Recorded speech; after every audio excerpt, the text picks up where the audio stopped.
राधाकृष्ण विखे पाटील आणि मंत्रिपद हे समीकरण जे आहे ते अनेक वर्षापासून दिसून येत आहे। यावेळी देखील राधाकृष्ण विखे पाटील यांनी शपथ घेतलेली आहे मंत्रिपदाची आणि मोठा जल्लोष जो आहे लोणी, राहाता, शिर्डी या शहरामध्ये साजरा झालेला आहे। आपण बघू शकतो गुलालाची उधळण करत, फटाक्याची आतषबाजी करत सर्वांनी हा जल्लोष साजरा केलेला आहे। राधाकृष्ण विखे पाटील चंद्रकांत पाटीलच म्हणाले होते लोणीच्या सभेत की नामदार हा शब्द राधाकृष्ण विखेंसाठी कायम राहील। आजही त्यांनी शपथ घेतली, काय भावना आहे सगळं? मूळ म्हणजे महाराष्ट्र शासनामध्ये किंवा महाराष्ट्र राज्यामध्ये नव्हे तर संपूर्ण भारतामध्ये माहीत आहे की विखे पाटील फॅमिली ही सामाजिकदृष्ट्या असेल, ही कशा पद्धतीनं काम आपल्या मतदारसंघात नगर जिल्ह्यात महाराष्ट्रात करते। म्हणून बावनकुळे साहेबांना सुद्धा त्यांच्या कामाची प्रचिती त्या ठिकाणी आल्यामुळं त्यांनी ते उद्गार त्या ठिकाणी काढले होते की विखे पाटील जे आहेत ते कायमच नामदार राहणार। जोपर्यंत विखे पाटील आहेत तोपर्यंत ह्या मतदारसंघामध्ये ते नामदार म्हणूनच राहतील अशी अपेक्षा त्यांची सुद्धा होती। एकंदरीत जर बघितलं तर निवडणुकीच्या काळामध्ये मोठी ताकद लावण्यात आली, त्या ठिकाणी बंडखोरी देखील झाली होती, मात्र 70,000च्या वरच्या फरकानं राधाकृष्ण विखे पाटील निवडून आले। कसं समीकरण बघता शेडवे मतदारसंघाचं आणि विखे पाटील?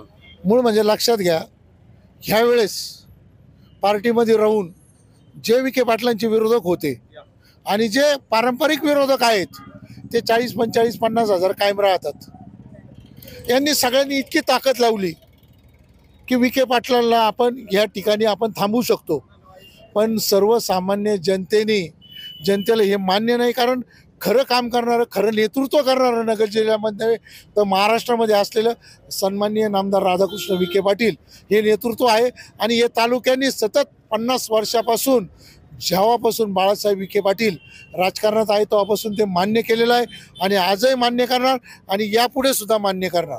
काय अपेक्षा आहेत मतदारसंघाच्या? कारण ज्या पद्धतीने त्यांचं काम सुरू आहे, MIDC असेल, कर्मचाऱ्यांचा विषय असेल, अशा सगळ्या प्रश्नामध्ये त्यांनी हातखंडा जो आहे तो वापरला आहे। आता काय अपेक्षा आहे जनते साहेबांकडून? सर्वांना ही अपेक्षा आहे, एक तर सर्वात महत्त्वाचं का साहेबांनी आमच्या शिर्डी मतदारसंघामध्ये जो लीड घेतलेला आहे तो म्हणजे आमच्या सुजयदादांनी जे परिश्रम केले, कारण की संगमनेरला जाऊन सुद्धा आम्ही एक सर्वसामान्य माणसाला आमदार बनवू शकतो एवढी ताकद आमच्या विखे पाटलांमध्ये आहे।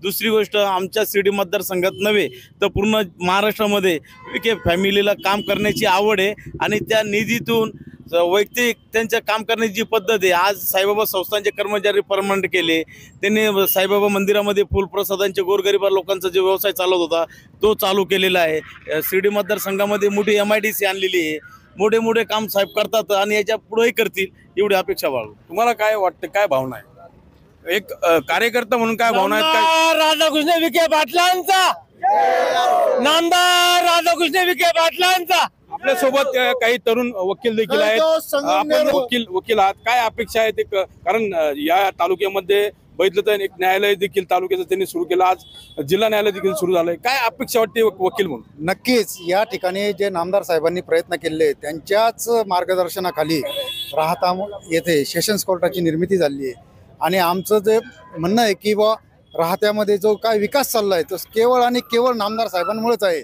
नगर मनमाड रस्त्याचा विषय असेल तर तो केंद्रीय पातळीचा होता आणि त्या संदर्भात देखील त्यांनी योग्य ते पावले उचलून संसदेत देखील त्या संदर्भात आपली बाजू मांडलेली आहे। त्यामुळे आमचं म्हणणं आहे की राहत्यामध्ये जो काय विकास झाला आहे आणि यापुढे देखील विकास होणार आहे, तरी आमची एवढीच मागणी आहे की नामदार साहेबांनी राहत्याला जो काय आतापर्यंत न्याय दिला आहे ते नक्कीच महाराष्ट्रासाठी देखील न्याय देतील एवढीच आमची अपेक्षा आहे। म्हणून परत सांगतो, सर्व जे आहे ते वसूल केलंय असं एकंदरीत जे म्हणणं आहे ते कार्यकर्त्यांचं आहे। आता जल्लोष जो आहे तो आता राहाता तालुक्यामध्ये पाहायला मिळतोय आणि आता राधाकृष्ण विखे पाटील कोणत्या खात्याचं नेतृत्व करणार हे पाहणं आता महत्त्वाचं ठरणार आहे। मनोज गाडेकर, TV9 मराठी, राहाता, अहिल्यानगर।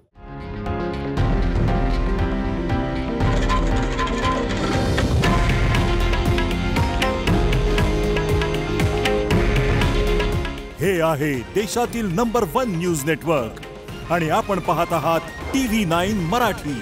काळजी तुमची, हित महाराष्ट्राचं।